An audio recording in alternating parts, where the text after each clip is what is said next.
দিচ্ছেন, কেমন সারা পাচ্ছেন? আমি এলাকার সন্তান, সেই হিসাবে এলাকার সবাই আমাকে স্নেহ দিচ্ছে, ভালোবাসা দিচ্ছে। আর আমি ভোটারদেরকে বলছি যে আমরা অনেক রক্তের বিনিময়ে সহযোদ্ধাদের এই ভোটের অধিকার ফিরে পেয়েছি।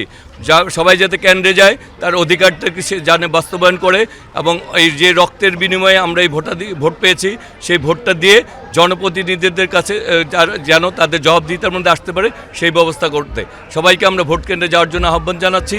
এবং সহযোদ্ধা যারা এত রক্তের বিনিময়ে এই ভোটটাকে প্রতিষ্ঠিত করেছে, তাদের প্রতি জানতে আমরা সেই শ্রদ্ধাটা জানাই।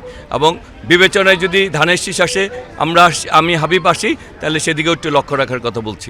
নিরাপত্তা নিয়ে কোনো শঙ্কা দেখছেন কিনা? আমরা মনে করি যে অনেকেই এই ভোটকে নস্যাৎ করার জন্য এবং ভোটটাকে যে বানচাল করে সেই চক্রান্ত ষড়যন্ত্র করতে পারে।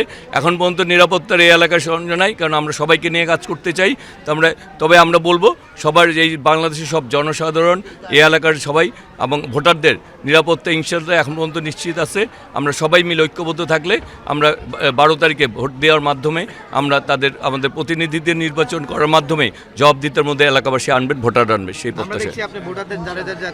ভোটাররা বিভিন্ন সমস্যার কথাগুলো বলছে, এগুলো সমাধান করার জন্য আপনি কি আমরা যদি ঐক্যবদ্ধ থাকি, ইনশাল্লাহ আমরা অগ্রাধিকার ভিত্তিতে সবাইকে নিয়ে মতামতের ভিত্তিতে আমরা এলাকার উন্নয়নের জন্য আমরা আমাদের সর্বোচ্চটুকু চেষ্টা করব, আমরা সমাধান করার চেষ্টা করব ইনশাল্লাহ।